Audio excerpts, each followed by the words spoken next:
Hello again, friends, and you are my friends. I won't keep you very long before we start today's video. I just want to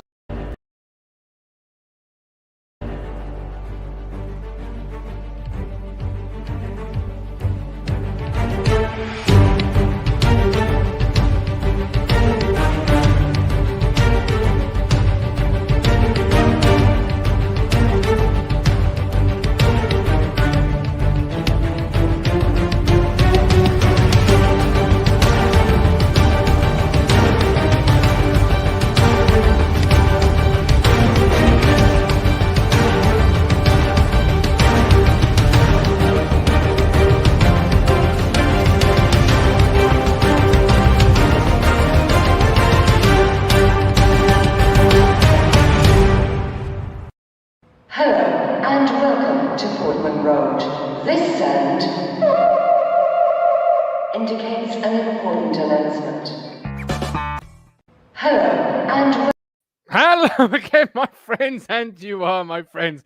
Even I was surprised at that last intro. That's poor editing on my part. I do apologise. Been too busy interviewing club owners. What can I say? Welcome to your flagship Talking Town. I am your host, Martin, the Governor Lambert.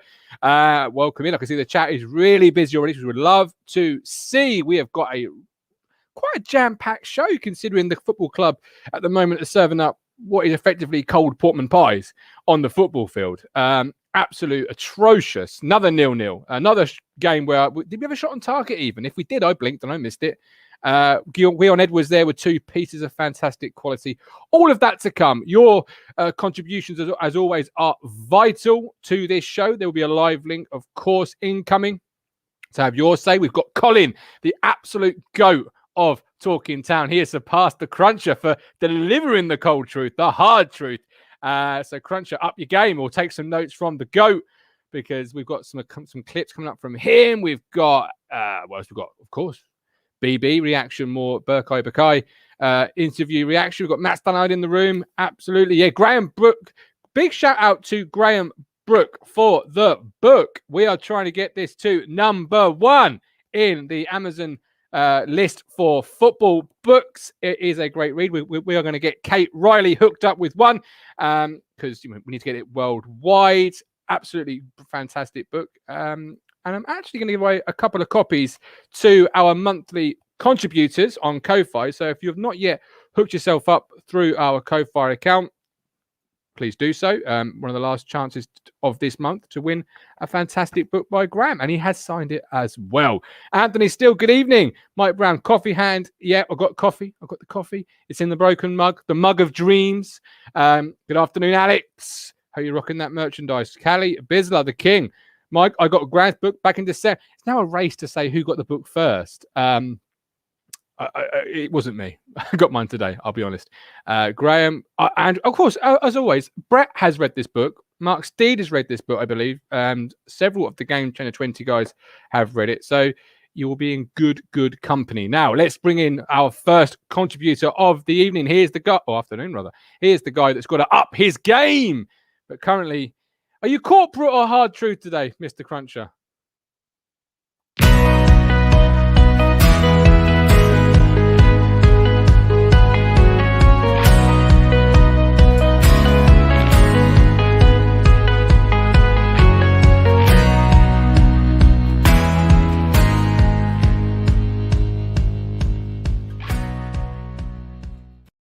Here he is, Corporate Crunch. Corporate, you've been on the social escapades this weekend. Where were you last night? I was doing a little bit of networking at the lovely Brantham Ball. Big shout out to Paul and Gemma there, massive Town fans. Yeah, beautiful food. It was Baltic, Martin, I won't lie. Absolutely freezing sitting outside. But yeah, had a good chat with Paul, and hopefully we're going to do a pod from the pub and other stuff. Yeah. Absolutely, crossed. Watch this space. Now, of course, the big question that is delightful and that warms the cockles of my heart. But what did you have to eat? That's what I want to know. Tomato soup to start. Crusty we had bread. Starters. Oh, we had starters. Of course we did, darling. And I had steak pie, mash, peas and gravy, but not nothing like what the goat's had for lunch. What's the goat had today? He's had casserole. The goat has had. He's had apple crumble and cream. Big shout out, Colin. Absolute legend. Absolutely. Crunch, have you read this book? I have read it. And your thoughts? Very good. Very good. I bought it for my son for Christmas. And there's a fantastic, if you go on Amazon, on the way home last night, my missus Googled it. If you go on Amazon, Brett Johnson has given an absolutely fantastic 5-star review. Incredible. It's got to be number 1. I think it's number 2 now, isn't it? Yeah, it's number 2 to Frank Skinner, a comedian's prayer book or something along those lines. It's not even a football book. I don't think it's number. See, I used to like Frank Skinner when he was on Fantasy Football with David Baddiel. I listen to it a lot. Absolute Radio. He comes in on Saturday morning. Not for me. Not funny no more. No. Well, there you go. If Crunch is not laughing. Anyway, can I just give a little spin round to my T-shirt? You can, but you can't say where it's from. There you go. Because if they don't pay the sponsorship money, then they can't have a plug. It's just the rules. It's just the rules. You can read it, but you can't see it. Cover that over. But we do have sponsors to mention, which of course are Mass Creations. Welcome to Mass Creations. High quality web and software developers. Bring your vision to life with Mass Creations. From idea to product, Mass Creations offer a wide range of services. Whatever your needs, from web or mobile development to SEO or IT consultancy, Mass Creations can offer it all in one location. So whatever your vision, give Mass Creations a call and join the list of companies that have worked directly with them, from Terrace Life to Barmsey Music. Call Mass Creations on 07896 904 571. That's 07896 904 571, or head to masscreations.co.uk and access their 24/7 live chat. Help is just within reach. Mass Creations, proud partners with Talking Town.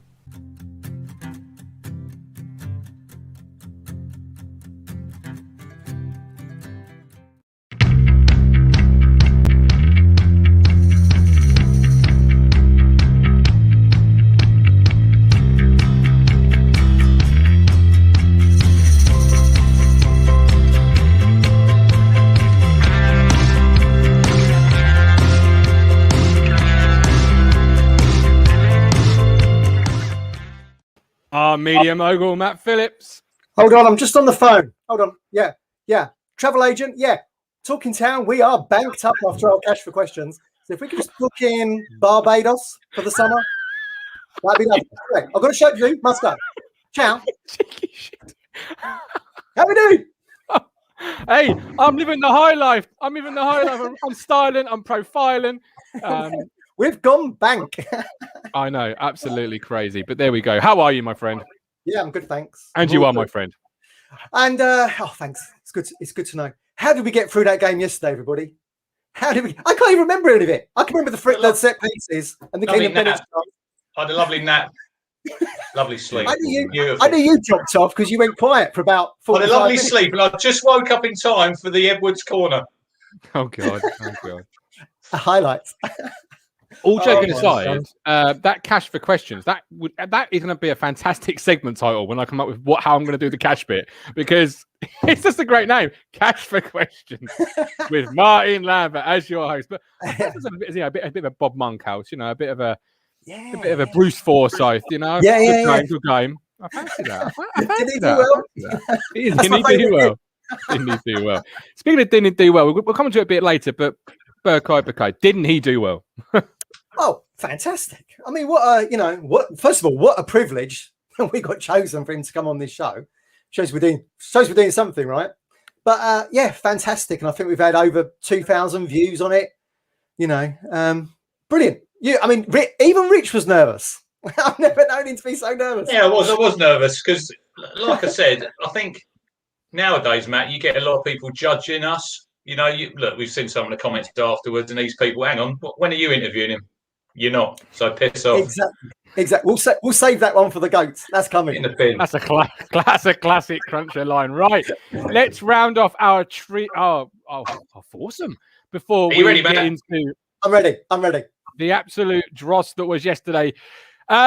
of course, it is our Mrs. Worldwide. It's international Kate Riley.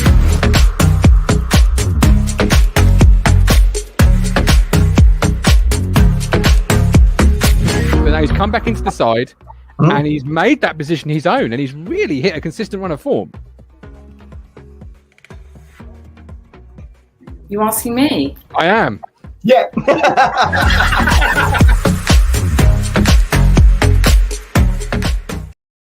Kate Riley! Oi, Hey, getting ready for the Barbados holiday. Woo! Look at these 4-3. All right. I can take a joke. You look fantastic in them. You're absolutely fantastic in them. Cruncher looked much better, but you know, what about you? rocking it. Look. I can't, I haven't got his sunglasses in the whole house. In my defence, it was really bright. I've had stomach flu for the last 10 days. Oh no. And then I went on a date with my husband on Friday, and it got worse after that. So, first date in a year, and it's got so much worse after that. So I'm still in recovery. So I'm sorry for looking a bit peaky tonight. First date in a year and you got food poisoning. That's a great start. Absolutely awesome. I've got my date night tonight. I'm looking forward to that. I've put my order in. Yeah. I wake up with a no, am I going out? I don't go out. I'm a house cat. I sit next to the radiator all day and just mellow. No, but we're having a nice meal. So I do prefer. If you want to, we came by yours last night. I was gonna call you up on the way home. A couple of takeaway coffees, please. Whoa, easy. There's one rule in my life, and that is nobody comes to my house. Full stop. My house is my castle. This is where I am. Cruncher had his date night last night. Matt, when is the lovely Lizzie going to be wined, dined, and looked after? That happens all the time in our house. Lie. Don't lie. What an absolute liar. Talking of being looked after, 11 people took to the field yesterday in blue shirts under the disguise of a football team. How did we rate their performance? Cruncher, kick us off. You fell asleep, which says it all, but what did you think of yesterday's 0-0? It was shit, wasn't it? It was just I don't know where to start, because Colin absolutely nailed it, didn't he, on the full-time show? And if everyone's seen it, if you haven't, you know where to go and watch it. I'm just lost for words about this bunch of... Got to be careful what I say. We've got a lady present. You just... You think, I know they're going. I know, and they know themselves that they're going, but at least show a little bit of pride for yourself. Be a bit selfish. Play for yourself. Play for your family, you know. They're showing nothing. And I said before, it was the broom. Cookie, get the broom out. Now it's the road sweeper, and he's going to sweep every last little drop up, because it wouldn't bother me, Martin, if he got rid of the whole fucking lot of them. Get in the bin. Matt, what do you think? Yeah, I do echo that. I mean, it's funny that Rich said, would you want any of these in the trenches with you a few weeks back on Twitter, and got absolute pelters off loads of people. And then basically Cook said it yesterday, said, we've got people in this dressing room that don't like being footballers. Well, they won't have to wait too long for that to happen. So it's very interesting to me that when, Cook's come out and been quite, he's been on the front foot to say how poor everything is. And, it reminded me, and I know the boys on the East Anglia said that they'd never seen such kind of hard-hitting quotes after a game. It got me thinking back to Paul Hurst after that Exeter game. And he said things very similar, and I've got it here. He said, we can pretend we passed at times, and I think we had just a couple of efforts, but we are too slow, too pedestrian, not playing the way we're supposed to be, not fluid enough. We do not work hard enough in possession or out of possession. Exactly the kind of things Cook's saying. The only difference is Cook is at the end of a season, whereupon Hurst was at the start of one. I went to that game, Matt. I went to that Exeter game away. Been down there, yeah? St James's? Yeah, no, I remember listening to him on the radio afterwards and thinking, look, this is your third game in. I'm thinking, you've got no real anything to back that up. He come from Shrewsbury, didn't he? Now, Cook at the minute, he's in a good place, because there's no way he would have been coming out and saying any of these comments if Evans was still in charge, because he would have had to keep a lot of them players. He wouldn't have been able to get rid of them all now. But now we've got the new owners. He's just got free reign. And look, I've seen people on Twitter saying they're bored of his comments already. It's poor man management. Why is it? Why should he come out and lie and try and give them a cuddle like Lambert used to tell them? They're all incredible. We played so well. Now you've got a manager coming out telling the truth that you are shit. You will be out the door. And I think it was Martin said on our WhatsApp group in the week, Paul Anderson, right? He was on the radio doing the commentary on Tuesday night at Northampton. Now, he's 32. He's only 32. He got released by Northampton at the end of the season, and he can't get another club. Some of them need to take a look at him. He was a hard-working player. You know, you had him when he was in the team. He was on the right. You had Stephen Hunt. You had Jay Taylor. They knew their jobs. They weren't the most gifted footballers. They worked their absolute bollocks off every single week. And this lot are phoning it in on a weekly basis. And some of them think that they're going to pick up another club. I'll tell you what, a lot of them have got a very rude awakening, because I think it was in the summer when the pandemic hit. I think was there over 1,000 players out of contract. Yeah. They're going to be on that scrappy. And watching that, would you want any of them in your dressing room? Well, no, this is it. And obviously you've got the award-winning Kate Riley with us. Kate, you've seen many football matches. You've done the Soccer Saturday, etc. Have you ever seen a worse team than this? Well, yeah, I mean, I used to cover League One, League Two for Sky Sports. So you did. I've seen the full spectrum of awfulness. And this is worse. Yeah. I guess what disappoints me is, I mean, these players, they're not even playing for themselves. They're not even playing to be put in the shop window. I am worried. I have a bit of a gut feeling. I know that's a bit weird to say, bearing in mind I'm so sick at the moment with my stomach, but I do have a weird gut feeling that Paul Cook might not be the man for us. So I know it's early days, but why? I'm very disappointed. The playoffs were so close, and just the performances on the pitch, 10 hours without a goal, all of that's pretty terrible. So. It is. And I think as somebody mentioned further up here, and they tweeted out last night, here we go, Barry Mann, welcome in Barry. I tweeted last night, I still can't work it out, but when did we become a team that can't score more goals than 2 relegation teams in League One? Kate, have you ever experienced that, where, you know, with the Ipswich Town, following them as you have done all your life, or covering other teams for Sky, CNN, etc.? Have you ever seen a team that literally struggles to even carve out a chance against fodder? No, because I've seen, like, I'll just go back. I covered Peterborough for a long time, and, you know, they go up, they go down, and they're a team that are hungry for it. And I just don't know why we can't internalize that hunger and score goals. And it's the lack of it's just like the lack of quality on the pitch is just absolutely shocking.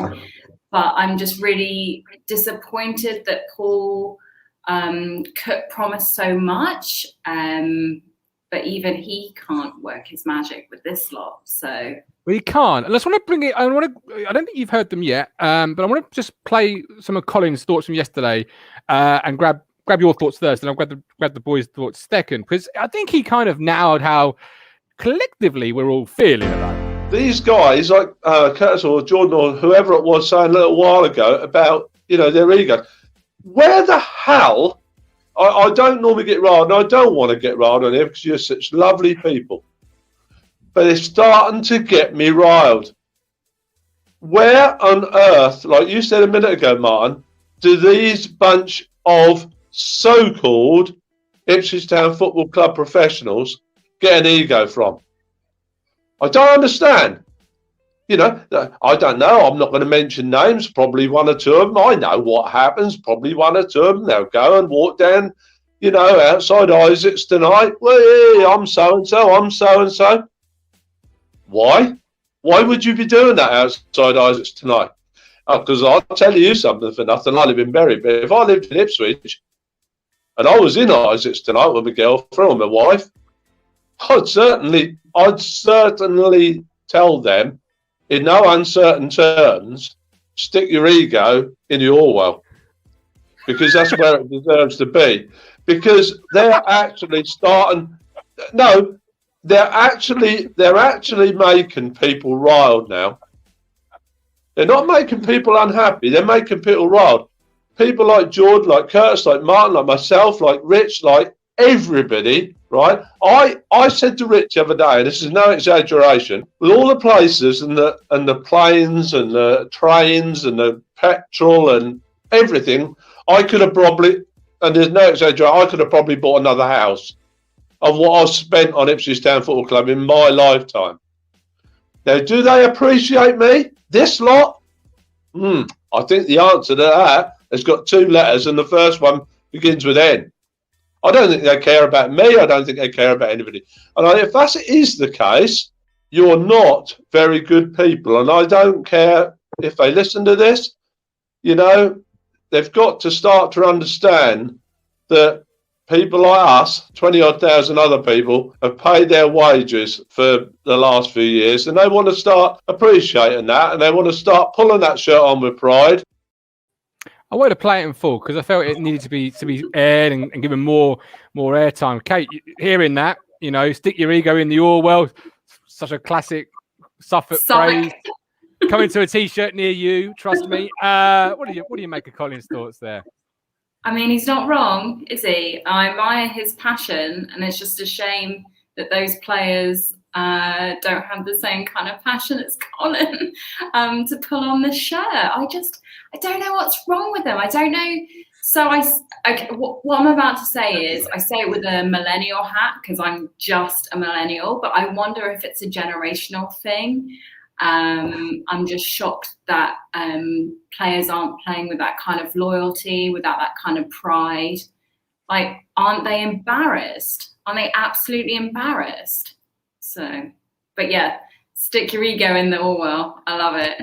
I think we're struggling, Matt, from something we've always said we've had, and that is a lack of leadership. There is no leadership in that dressing room galvanising the way Kate's saying they need to. There's no collective pride. It doesn't appear to be. There's no collective professionalism. Doesn't appear to be. You know, and as Colin said, they probably would have gone home to their wives, girlfriends, friends, had a few beers, Chinese, etc., and spoke to their agent, who's may well be telling them it's all okay, it's fine, we've got you.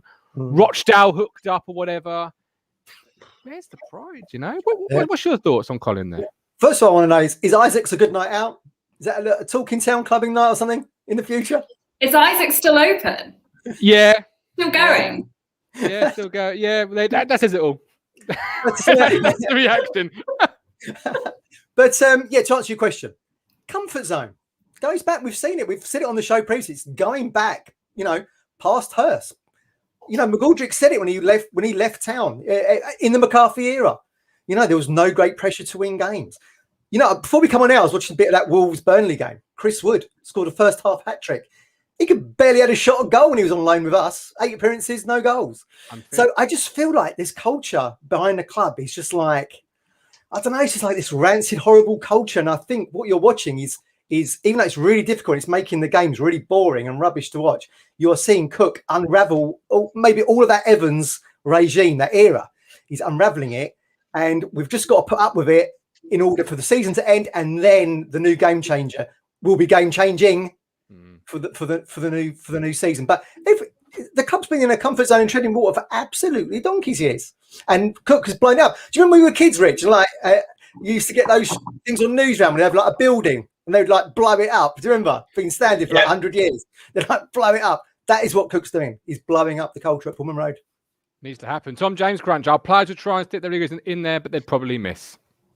But even when Roy Keane was here, and I know that it didn't work out when he came, he said we have a soft underbelly. Now that's going back. When was it here? 2009. Yeah. So 619 minutes now is about a goal. Stat man. The record is 7 consecutive games. Was in 1995, 95, 715 minutes. And I'll tell you what this likens it to, and I know Martin has disagreed with me before. When George Burley came in, and that team we had that got relegated, they stunk the place out, losing 9-0 at Man United. And this is what is happening now, because he tried to change. I think you had Ian Marshall on, didn't you, Martin? And I think Stuart Slater, when he was on, George tried to come in and he wanted to get all them senior players out. And that was they were probably quite influential in that dressing room back then. So you've got now, but like with the dressing room at the minute, 20 years time, somebody will be sitting here in my position, because I've retired after my cash for questions, and they'll be asking Gwion Edwards, and he'll be saying, well, Paul Cook lost dressing room. Is that what you're saying to me? Is that what you're saying? Yeah, but Paul Cook's, like I said, he's in a privileged position. I don't agree with Kate. I think Cook, I said when he came in, Martin, he's got a free hit. You didn't agree with me, but he has, hasn't he? He's got a free hit because he'll be here next season, and this lot, they'll be playing at Rochdale, Harrogate, Barrow, some maybe even in the conference. Will they be thinking on a Tuesday night when they're playing, I don't know, at Wrexham? I wish I tried a little bit harder. I wish I tried a little bit harder at Ipswich, and I might still be there, because there is not one of them who's shown anything. Dobra, I see Cookie said at least he had a bit of a go yesterday when he come on. And I know we could say Cornell had a decent game, but as for the rest of them, Flynn Downs, Matt said at the start of the season, when people were interested, what does he do? I've watched him. He looks way off the pace. Wolfenden, you wouldn't even get 500 grand for him now if you put him up for sale. And these are our youngsters. And I listened at full time, people saying, why don't we bring some youngsters in? Martin, they're not fucking good enough. Neither is the senior players. Neither is the senior players. The kids ain't good enough. The whole lot of them he needs to wipe out the whole lot of them. It's the culture all the way through. It's not just the first team. This is it goes through the club. But you're taking what I said yesterday, and the same way everybody else has. And I want to address this at some point through the show, so I'm glad you've moved it on, because what I was saying yesterday was you play the players under contract next season, because they're going to be here unless you pay off contracts, which I've already said I don't like doing. So you play them, and then we worked it out yesterday. You had like 3 or 4 holes. I would plug them with young players who have got another year or 2 on their deal, like Simpson, like Levi Ando. Not good enough. Simpson's another one. He'll never make it in this football club. He'll never make it. Enough? Is Mark McGuinness good enough then, is he? Well, I've heard that we've had to play him because they've got the... we're hardly short of a few quid, though, Crunch. I know that. I know that. Pay the fine, move it on. Is Aaron Drinnan good enough? No. I want to see. What I want to see is a bit of flavour, Kate. I want to see something I haven't seen before. I'm bored of the chicken and boiled potatoes. I want to see a bit of exotic flavour on the pitch. I want to see good players. Yeah, no. I want to see something that I'm going to sit on a matchday ticket.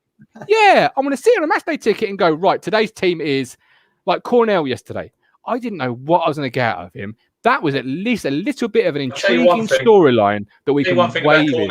Goalkeepers, and Matt said it, goalkeepers should never have a man bun. What is going on there? That's bad man management alone, that. I did worry. He'd never play in my team. He'd never play in my team, Matt. I'd say, either you get rid of that man bun or you're sitting on the bench. You ain't playing. I did worry when the very first ball in the box and he ended up at 6 rows in the north stand. He retreated so far onto his line. He was man of the match, though, right? I think he was man of the match yesterday. So for starters. He was in the end. But Kate, do you see where I'm coming from with that in terms of you play the players you've got under contract, and then where you've got your holes because McGavin, for example, can't play, you bring Liam Gibbs in and other players to just give your fans something else to look forward to. Well, it'd just be so nuts. I think now the euphoria over the new owners has died down. Obviously, the Paul Cook signing euphoria has, for me, dissipated completely. Cruncher, I know you're still absolutely enjoying the euphoria, but there's nothing to get excited about apart from next season. And so absolutely. So play players that are here next year, get them in a system, get them. So when what I'm thinking is when the new lads arrive, Kate, which are going to be anywhere between 8 and 12 players, you've already got a system of players that know what Cook wants from culture, know what Cook wants on the pitch, knows what Cookie wants. Otherwise, you'll have a whole group, 15, 20 players that are learning everything in one go. And that's going to be chuck it up and see what lands sort of situation. Well, kind of to pick up on Cruncher's point, I worry about culture going forward next season. Obviously, we want wholesale changes, but Cruncher, are you worried that those with the sort of negativity and toxicity are going to stay, like there's any chance of them staying on and sort of poisoning it next season? You're only looking like what we got. There was 14, weren't there, Martin? I think on that list. Look, you've got Flynn, you've got Andre. I think Dobra was in there, Lancaster. Look, they're young enough. Hopefully, you get some decent experience around them. I've wrote down some names, Martin, of players I'll go for. So Christian Walton, you've got, is it Vlavka at Salford, Matt, the goalkeeper? Yeah, he's Czech keeper as well, yeah. Guinness Walker, yesterday, left back, better than anything we've got at the club. Lee Evans from Wigan. Charlie Kirk, who I've said before at Crewe, decent. Piggott would walk in our team. He would walk in our team. Every time I see him, he's a menace. And it's like Mick Mills said, he's not just a big guy. He's good with the ball at his feet. You got Dion Charles. I know Matt said pre-season, Callum Harriott at Colchester. He scored 9 goals for them in a team at third bottom. Randall Williams at Exeter. Players like that. There's players out there. We were on the one of the Twitter groups, weren't we, before, Martin? And someone was basically saying, "Oh, we won't get anyone good come to our club." What did I said to him? You might as well pack up and not bother for next season then. Yeah. Nonsense. Well, let's stick on yesterday. I'm going to bring Ben in. Ben, what's your name there? Ben, my wife. My Wi-Fi. Apologies to the wife. I finally get to speak to an owner, and what it was, I've just done this whole speech. I was about to ask my one question, which I was really excited for, and my wife goes on Facebook Live for her business and cuts my bandwidth, so just cuts it out. And I went upstairs and told her. She's almost in tears, poor thing. Oh, she's poor Mrs. Adams. She's banned from Facebook now. Hold on, Ben. Yeah. So I just want to make a couple of points. I certainly, Kate, sympathise with your.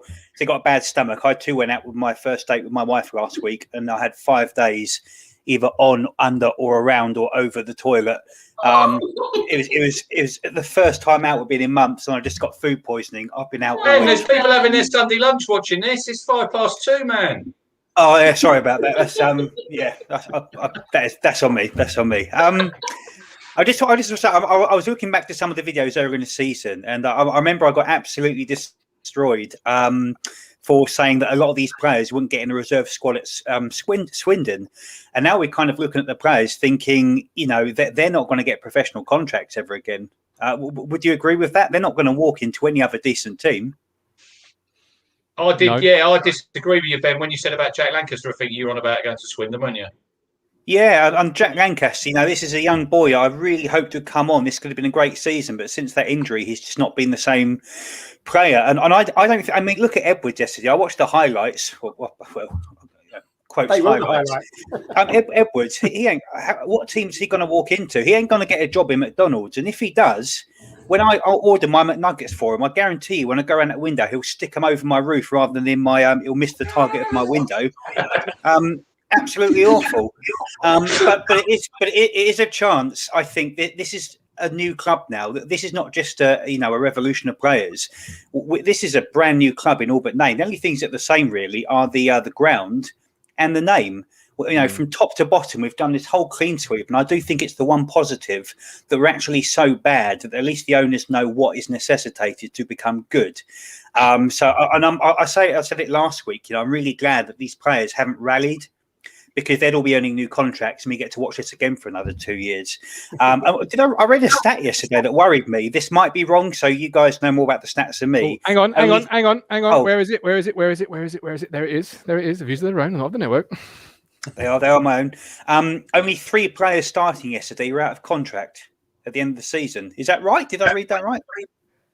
Only 3 players starting yesterday at the end of the season. Cornell's in contract. KVR. Hang on there. I've got the team somewhere here. Let's have a butchers. Cornell's on the contract. So Edmonds and Young. So is Wolfenden. So 3. Gazelle 4. Downs 5. 6 of them. 6 under contract.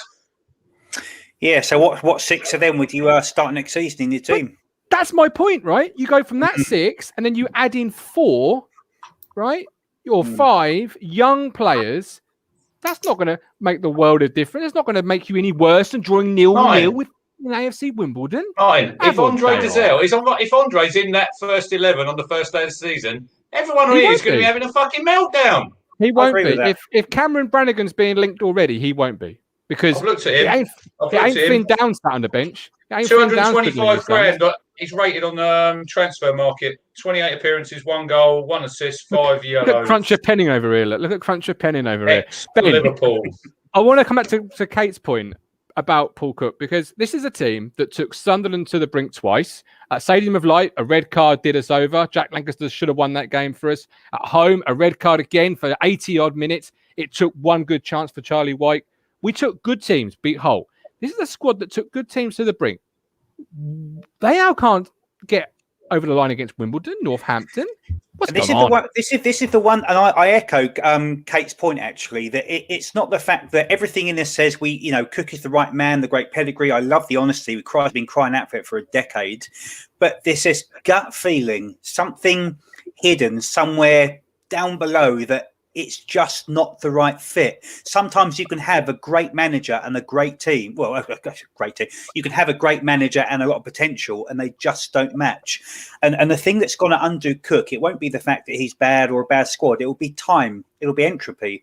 He had 2 years when he came here to turn the squad around. Now I would say he's got until Christmas.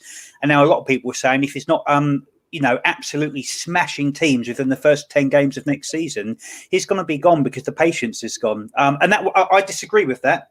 I want him to stay and he should build a team. But football doesn't work like that. His time limit does this. Every time we lose and get smashed and not score and goal, it goes down and down and down and down. And it really worries me. I would like to see whatever happens next season, that you at least give him 1 full season and 2 transfer windows. But I'm just worried that every week we go along cuts 2 months off of his contract, because these players I think will put him out of the job. I really do. Frightens me. All right. Ben, as always, appreciate you. Appreciate you. Kate, guys. These players will put him out of a job. Do you agree with that? Quite possibly, couldn't they? What I want to see is like a proper pre-season. I want to see proper recruitment, proper scouting, and just Playford Road, Humberdoosey Lane, like used to its fullest potential. And I question whether the players are fit, what they're doing in training, why they can't score, that kind of thing. Absolutely, a fresh sort of vigor about the football club. Now, obviously, you've been in America. Kate, do you think, Kate, that these players would be playing like this if there was fans there? Yeah, that is a really good point, Cruncher. To be fair, it's a very random. It's an anomaly season, isn't it? As much as we're sort of all 4 of us and our viewers have been affected by the last sort of year or so. These footballers are human as well. So, maybe they're also miserable in their jobs. Yeah, being a footballer, women's sport or male sport, like it's still a dream for millions, but maybe when you're in it, it isn't so much the dream. So who knows? And then not having like the boost of the crowd. You make a really good point. We are now 3 weeks away from what I would dub Black Monday. It's a famous thing in America where there's always coaches normally get fired after the NFL season.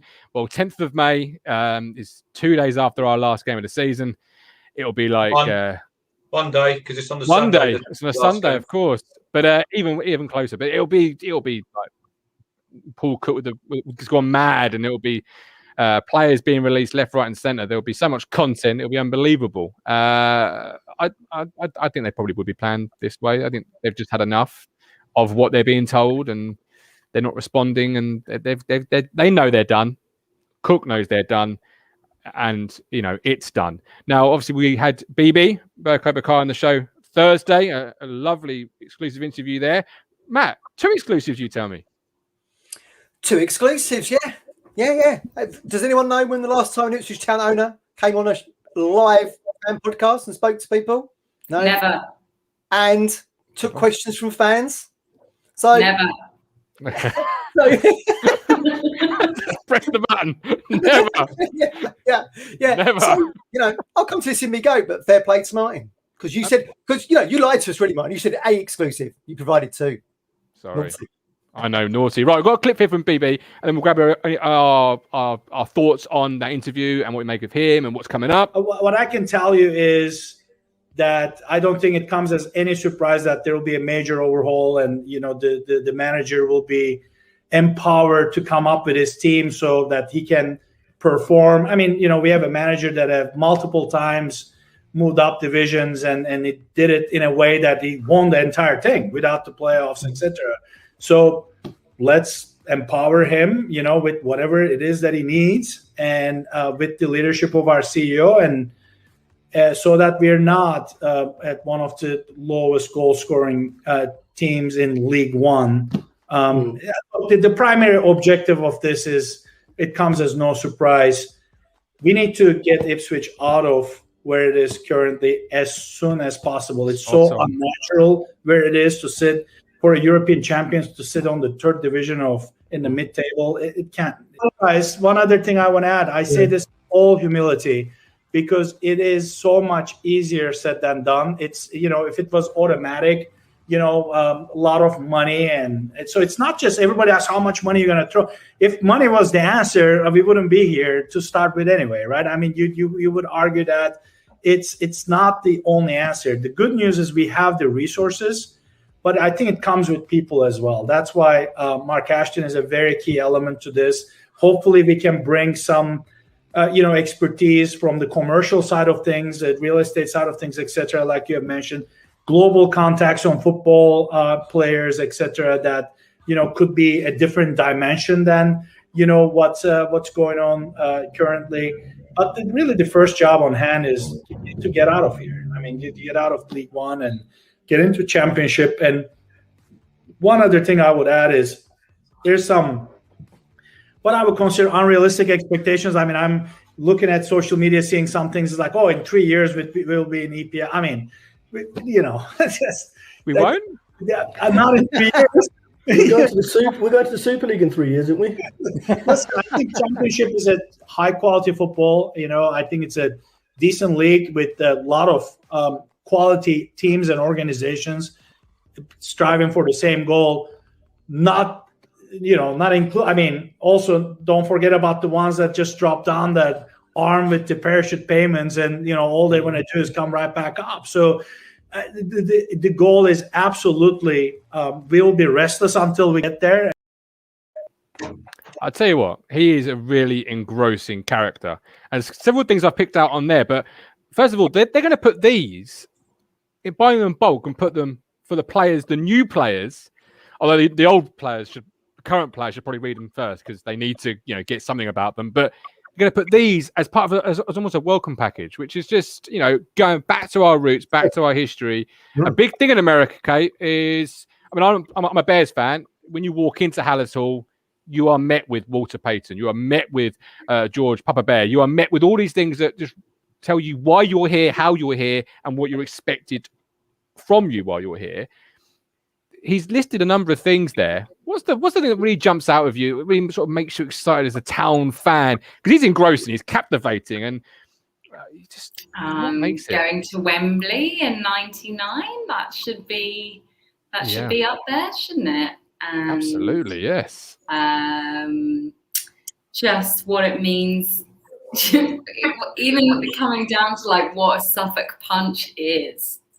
I know that sounds silly, but that is like synonymous with life in Suffolk. What it means to wear the shirt. Sorry, I'm a bit tired here, so my brain's they're brilliant. They're brilliant. They're well measured and exactly the sort of thing I think the owners.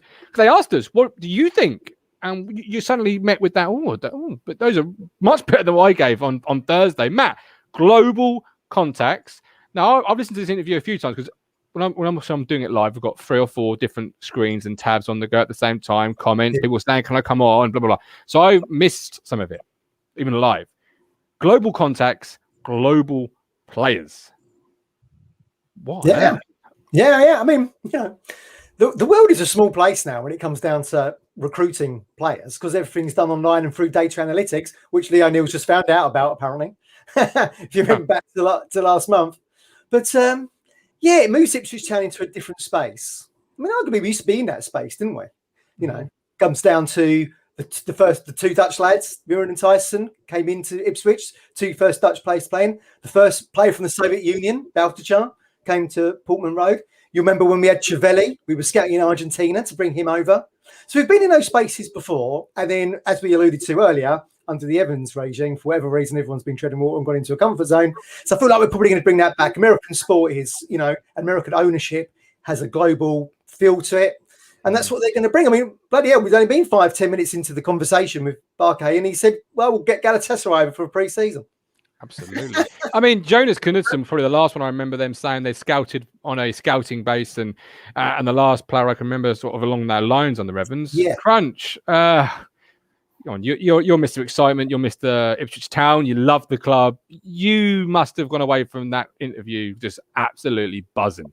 It was like his boyish enthusiasm when he said about when he was 12 years old, and he left school and then he went and watched Galatasaray against Roma. He is a football fan. He's not like some of these businessmen who come into football. We're going to touch on the old Super League in a little bit. He's a guy who knows about football. He knows what it means to all of us, everyone out there watching. And look, I can't wait. Look, I know we're not doing well at the minute. We just have to take the medicine at the minute that we're being served. It's not going to last forever. And the good times are going to come back to our club. They are. Told you. And I know he said about 3 years in the Premiership, but I would expect us, like he said he'd put his neck on the line. Next season, we need to get out of this league.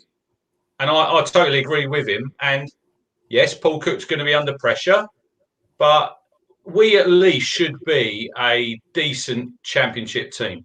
We should not be in league. We should never be in League One, and we know why we're here, and we've been through it all before. We should at least be in the championship. When we're in there, then we can get a better quality of player. And look, we all know how hard the championship is, but you only have to look at teams like Barnsley. Look how Barnsley are doing this season. Absolutely fantastic. So, why can't that be Ipswich Town? Why can't that be us? I tell you what it reminded me of, Rich. When we did the Darren McAntony interview, and loads of views and loads of comments, people going, "Oh, I wish this guy owned our club. Wish he bought Ipswich instead." Now you've got it. Yeah, exactly, mate. Now you've got it. Look at the enthusiasm. People will now be looking at our ownership and him being a part in that jigsaw and saying, "Wow, wish we had someone like that at our club." So we're in a great position. It's like it's like when you had to go from the States to Singapore, Kate, and it's like with kids and what have you, and it's like a really long flight and it's laborious. We're going through that, but when we touch down, we'd hit sunshine. You got your 14-day quarantine, and then it's all good from there. Yeah, exactly. That's what we're doing at the moment. Told you at the start of the year, transition year. I said it from the start. I did say it from the top. I tried warning you from the very word go.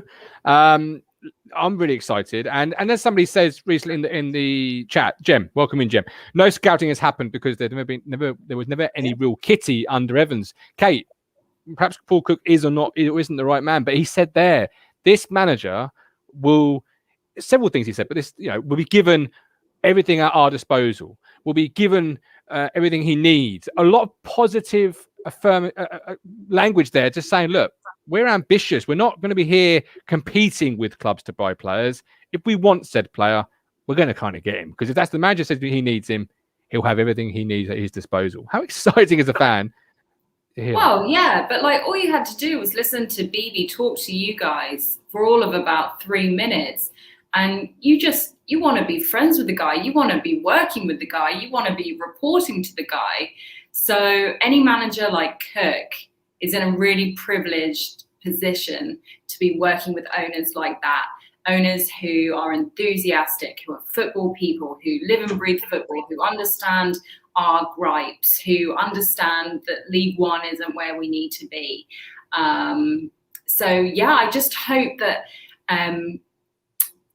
I hope people are open to BB's enthusiasm and the other owners' enthusiasm. I hope it works. Ipswich Town should not be in the third tier. That just is music to my ears. Mike Brown, standing in the centre of Ipswich in 78 and 81, watching open top bus and the players holding the UEFA and FA Cup magical moments of my life. Then at the playoff final, That's what we should be adhering to. Absolutely. Marky J, Wembley 78, we need to win an FA Cup game first. Yeah, but that speaks to culture again. We accepted losing, and when you accept losing, it creeps in like a poison. It creeps in, and before you know it, it's just part of, like yesterday's free kick. Everyone's looking at the free kick from Edwards and saying how woeful. Look at the reaction. There's not a single player that goes, what on earth? They turn around and trot back to the halfway line. Like they expect, like, oh, it's just part of life, that, you know. Yeah. I tuned over to see what the Wimbledon commentary, the BBC London commentary, thought of the game. And when he was over that free kick, the guy, their assistant, their co-commentator goes, Edwards has got a lot of assists for this side. This is dangerous for us. And it sounds over the bar and he goes, I was wrong. Right. Talking to wrong. We've got goats, we've got mogul, we've got crunchers. Let's go to the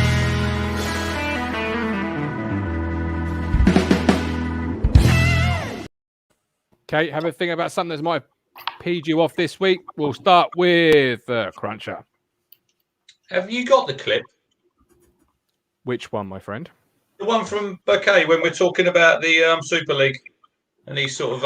I have not. Oh, don't worry. Yeah, but like, I thought I'd just throw it in there, and then it was like a firecracker under him because he was straight off, wasn't he? And this is where we go back to what he understands. Sort of what football, not just Town, what football means. When he was going about Galatasaray, you know, when he used to go and watch them as a kid.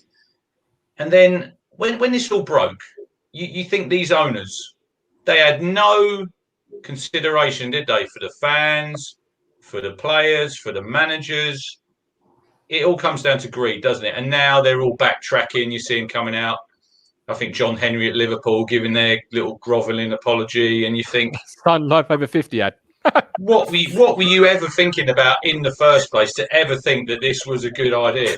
And it shows, doesn't it show you what football supporters can do? Because there was not one person thought this was a good idea. You've got like Arsenal, they were protesting at the Emirates, they turned up at United at the training ground. And you think certain things in football, if we could all get together, you know, like we'll see. I think it's next week. It's going to be a blackout, isn't it? From I think Town are doing it from Friday. You know, racism in the game. I think this was my goat last week. And when people can start to take it seriously, why can't we get rid of that out of the game? You know, why can't we all get together and stop it? Social media, anything. You know, but the power of the fans. When everyone's pulling in the same direction, you can achieve anything. I'm going to ask you a question now. Do you think it was a route? Do you think it was a look at this over here? Well, over here, we reform the Champions League. We have a VIP team. We have all these things that you didn't notice because you were too busy seeing the magical act that was never going to happen in the first place. Yeah, but like Matt said, when we were on Monday night and he said that Barcelona are $1 billion in debt, Real Madrid 900 million euros, it was a good idea, obviously, to them because it's going to get them out of the shit, isn't it? Because it's... You think any other business, Matt, you are that much in debt, you go pop, don't you? And football just seems to... How does it sit with you? How does it sit with you that if Man United, for example, don't qualify for the Champions League, they will be given a VIP access entrance to it? Is that what they're going to do? Well, it's based on your ranking, and if a high-ranking team doesn't qualify for the Champions League, they'll place them in it. It's all money, isn't it? Look, we all liked it when it was the European Cup, when you had one team. You had the UEFA Cup, you had the Cup Winners' Cup. You've got teams now, the Champions League, if you go out in the first round, you finish third, and then you go in another trophy. So football's just, it's all about greed, and it's, in the end, it will eat itself, won't it, football? It's funny. You have to draw a line somewhere under it. It's funny you should mention Real Madrid and Barcelona, Rich, because like obviously big rivals, but they're still pushing it. Because Perez is saying everyone signed binding contracts or something. And then Juan Laporta, who's back in at Barcelona, is saying, I still think it's a great idea. I mean, look, I know me and Rich have both been to the Nou Camp and, you know, we still wear Barca merch. We both really like the ideals of the club. But I feel like, I said on Twitter this week, that Mesquian club, that are there in the stands, which was more than a club. The reason that came about was because Catalan was a banned language in Spain under Franco. And so they formed as a thing to fight authority.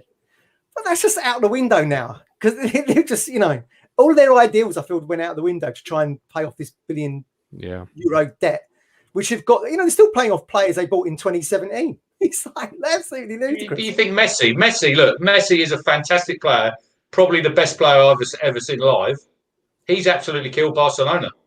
Look at the money he's been earning. Yeah. And you think now he's out of contract, isn't he? At the end of the season, I think. Yeah. He's going for nothing. They're going to lose. I mean, obviously his wages are like astronomical, aren't they? Yeah. Where would he go? Who can afford his wages?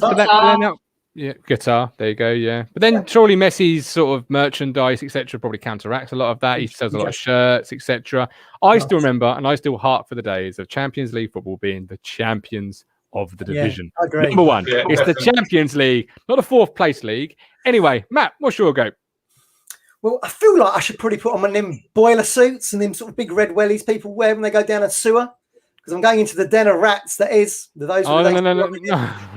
Oh, go on, man. Go on, Evan. That's where I'm going. Fuck's So sake. there was us, East Anglia Daily Times, BBC Suffolk, all got the interviews with Barkay, and that forum, the Ipswich Town fans, they couldn't sort of say to Martin, "Well done, fantastic that you three doing it as a part-time job, not full-time. We all have other jobs, we've all got things going on. Rich gets up at 3 a.m. to earn £1, mate. Managed to sort this all out in our spare time. My little boy was playing Oxenauts in the bath when we got the call to say it was all going ahead. So I'm sitting on the side of the bath. I'm not sitting at a little desk having meetings. That's how it works. But no, they're so bitter towards the people on that forum behind their little anonymous names. So bitter towards us for whatever reason. I don't know why. Because you can consume our content for free. What was it, mine? 24 shows we worked out the other day. Loads of shows. Yeah, don't tell my wife. Whatever you 24 shows. So even if you're putting on a £5 a month voluntary, you get every show for about 20p.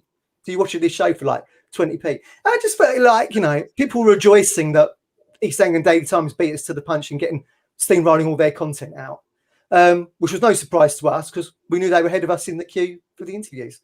We knew what was going on. So I don't know. It just left a sour taste for me. As we said, 2 exclusives that Martin managed to sort out there, and nothing was behind a paywall. The idea was that our monthly subscribers who support us financially would be guaranteed a question, and everyone else that's part of our community who can't afford it, fair play, you might get the opportunity to get a question in as well, which Martin did. We saw Colin and Cave, to name but 2, get their questions in. Yeah. So, our friends at Celtic State of Mind, the pod up there, they get loads of beef, being a more global club than us on forums. And they did a little piece the other day saying, are forums even still a thing? I thought they'd gone with Bebo and MySpace. So, people can keep, as Richard alluded to earlier, people can keep typing behind anonymous names and avatars, but this community spoke face-to-face to the owner. Yeah, it did. Yeah. And the very first question came from somebody that, from my knowledge, has never paid a penny to this platform, doesn't watch us every week, tuned in just for that. That was the very first question put to Burkay, the WWE one, I believe. It was nothing was ever, you have to pay to do anything. It was He didn't see that question coming, did he? No, well, I didn't see it coming. So I loved it. Fantastic. But it was more we wouldn't have got past month 4 or 5 without these people because of my particular situation here, my personal situation, and the funds you need to run this sort of operation. So why not say, look, because you've supported me, this is your chance to have your question as part of our material. That was all it was. That was all it was. Another thing that keeps coming up on there is this alluding to these podcast wars. And we made some noise when we launched because we had to give everyone a reason to watch. But you did. But yeah, me and Rich did that because we had to give people a reason to watch, right? Give him a little shake, man. Give him a little shake. But we speak to Joe, Rich, and Craig off Blue Monday quite often. We've got a little group going. Craig sent us a little message. Great work. Those are the days, guys. Joe was listening to it stuck on the traffic jam on the Radio Orwell Bridge. So fair dues. You know what I mean? They've got Matt Holland exclusive coming up. We'll be tuning in. I will be. I actually love Matt Holland. But yeah, I've known Joe for over 10 years. Craig, absolutely love Craig's social media posts sometimes. He absolutely is funny. Kate. I'm going to be torn to shreds, but what annoys me is that those are the same fans as us, and it just bugs me that we're all ripping each other apart instead of coming together. Cruncher and I have got different opinions on Paul Cook right now, but we're not ripping shreds off each other or whatever. Wasn't had them glasses on, Kate, earlier in that video. I gave you a cheap laugh.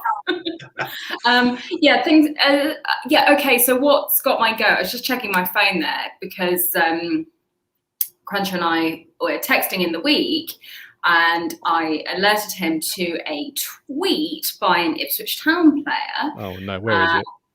And I had to check that it was within the last week, and it was within the last 4 days.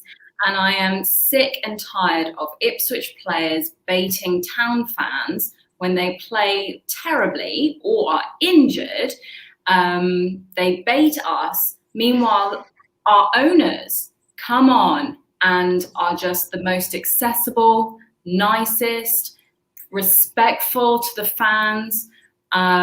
So yeah, it leaves a bitter taste in the mouth when I log on to social media and see our players baiting the fans. Not on.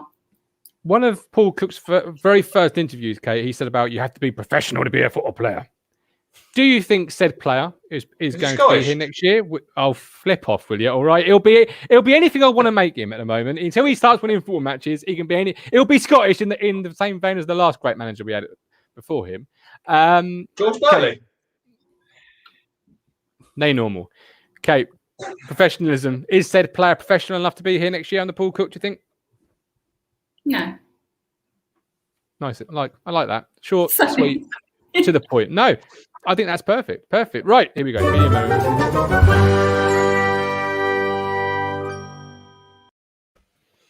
Here we go. So, we saw a very unmotivated Ipswich Town team yesterday, didn't we? And motivation's such a big thing in life, and it be at work. Motivation to get on in your career. Kate's been motivated to go to the other side of the world. To escape Cruncher. Positive mental attitude. Positive mental attitude, $1 billion industry around the globe, huge in the States. Self-help culture. But what happens, when you're trying to motivate kids? You might have a younger brother. He's in school. He's trying to get good grades. He's struggling a little bit, maybe not doing as well as he should be. You might contact the teacher and say, can you have a word? As a parent, you might sit them down and go, come on, you need to get your finger out here. Or you could do as this lad Jack did from Liverpool and contact Duncan Ferguson. I have it. Can you confirm you're hearing it? Yeah. Hey, young Tom. You're right, son. It's Duncan Ferguson here from Everton Football Club. I just wanted to wish you all the best, pal. Your teacher, old Tom, has told me you've been fucking slacking off a wee bit in your August. Is that right? We can't be having that, mate. You better get your finger out, all right, and make sure that you get the fucking results. And if you get the results right and you stick in, I'll come and see you. All right? I'll take you for a bit of lunch, or I'll come to your house or something, eh? We'll sit down and have a wee chat. Is that all right, mate? So you make sure you stick in, eh? Come on, don't fuck the job up. Anyway, look, there's Goodison for you. What do you think of that? Hopefully you'll be back soon, lad, eh? All right, mate. Stick in, son. God bless you, big Dunk. Take care. All right. First things first. Hey, young Tom. You're right, son. It's Duncan Ferguson. Let's just address the fact that Dunk is looking. I tell you what, right? If I got that message, I'd have been straight upstairs and started revising whatever I've got to be doing. He was describing something really pleasantly nice, but he'd make it sound like a threat. I'll come and see you. I'll take you for lunch. Yeah. Sounds going to get you in a headlock. Yeah. He's looking really good these days, is Dunk. Looking really good. That's done over 2 million hits, I think, on social media. But I think when he was caretaker manager at Everton, it was like freezing and snowing or something. He was just there in a short sleeve shirt. His shirt on, didn't he? Yeah. Amazing. Legend. Brilliant. Absolute legend. Mode, yeah? Right. Match that.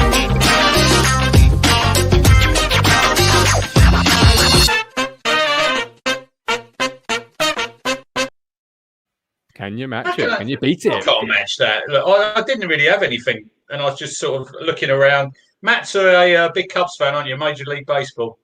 Yeah, lost last night. I wouldn't say I'm a massive baseball fan. I prefer rounders myself. At school, I was obviously quite good at that. So we've got a little bit of footage from Cincinnati Reds are taking on Arizona Diamondbacks. Eugenio Suarez hits a home run. What happened next? What happens next is Martin cues it up and then goes play. Go after the Suarez. Watch the fan go after. Yeah, he's got it. He's got his nachos in his hand. Oh no! No! Nay normal. Nay normal. The ball, didn't he? Hang on, do you want it again? Yeah. Hang Getting on. the ball is such a huge culture in Shoot, whether you're yeah. a child or an adult in Major League Watch the Baseball. fan go after the Suarez homer. He's got hurt his knees, isn't he? Have you ever fallen over a seat, Martin, at football? And the kid's got it. Just Yeah, at least give it to him. Have you ever fallen over a seat or cracked your shins when we've scored on the seat in front of you? Watford away. Yeah, I remember Watford Watford away. away when Ricky Chaplow got the goal. no, Watford away when we lost 3-1. Anthony Wordsworth scored, right? Luke, I'm That at the was bar. the second season under Mick. We lost 3-1, equalised. So Ollie was standing on his seat there. We had to stand on the seats, the kids, because we couldn't see because everyone's standing up. We've scored, and the bloke behind him knocked him. And so he's standing on his seat, and his seat's flicked up, and his leg. And I remember him going down. And at the time, what was he, about 6 or 7? And all these blokes around him are picking him up. He had a massive right on his shin, bless him. Oh. Yeah. I remember Kate's never done that because she's in the prawn sandwich, sort of in the posture. Isn't you? What? I So remember have you ever, hang on, Matt, have you ever fallen down, several seats then, Kate, after a goal? No. Exactly. No, Prawn sandwich. No, I'm too short anyway. She's on the booster. She's on the Matt Phillips booster seat. That's what she's doing. I got bundled by a load of fans and Royce has scored that goal that took us to Wembley at Portman Road against Bolton. I disappeared about 2 or 3 rows down. I remember got bundled. You know, the night of the Bolton, the playoff the year before when Dyer scored the header Yeah. to take us into extra time, that looping header, and I was in the North Stand and we got bundled right down the front. Everybody just clapped. It was brilliant. Felt like we were back in the game then, didn't it? Yeah. Yeah. Yeah. I can't wait for those moments again. And they're coming. And next time we're Portman Road, we'll have a decent team full of vigour and charisma and passion and flair. I've got a question for you. So say they knock the Cobbold stand down. Are you going to sit in your seat and say, I'm not going anywhere. I'm not going? I'm telling you. I'm already putting calls into Mark Detmer. I'm already putting calls into Mark Steed. I'm already putting calls into Burkhardt Piquet. I'm already putting calls into Brett Johnson. They are not knocking my Cobbold stand down. That is iconic. It is get a new stadium. Get a new stadium. Yeah, Nicola Wall, bless her, with a suggestion that I'm not a fan of. Get in the bin. Do not move the away fans closer to the North Stand because that would be my seat taken by someone from currently Rochdale, but Leeds or wherever. They'd move them to the bottom or just along on the top? I imagine the whole sort of bit, wouldn't it? So where they, Right. so we'd all move up one. Which in reality, I suppose, is you'll probably know better than anybody. But on the halfway line of Cobbold, isn't there like leather seats and nice armrests? That little block in the middle. Kate would know better than anybody, wouldn't she? No, I've only sat on those seats twice. I've sat in them 0 times in 31 years. You sat in them twice. Of course you'd know. See, that's what I mean. There we go. Where did that's the most expensive season ticket area, I think, in the Football League, isn't it? Those seats. Did you get your free programme, Matt? You used to get a free programme with that and parking. Yeah. Times might come back. But where did you move to then, Martin, when like Leeds took that top tier or Lincoln brought all those away supporters? Well, there you go. Look, Elliot, there you go. Look, Elliot remembers. There he is. Coventry away, Chopra scored in the snow. I remember that. Lee Martin penalty. Begrudgingly, I moved to the worst stand in English football, and that is the Co-op stand. There is. Oh, shut up! That's what I'm in there. It's a crap stand.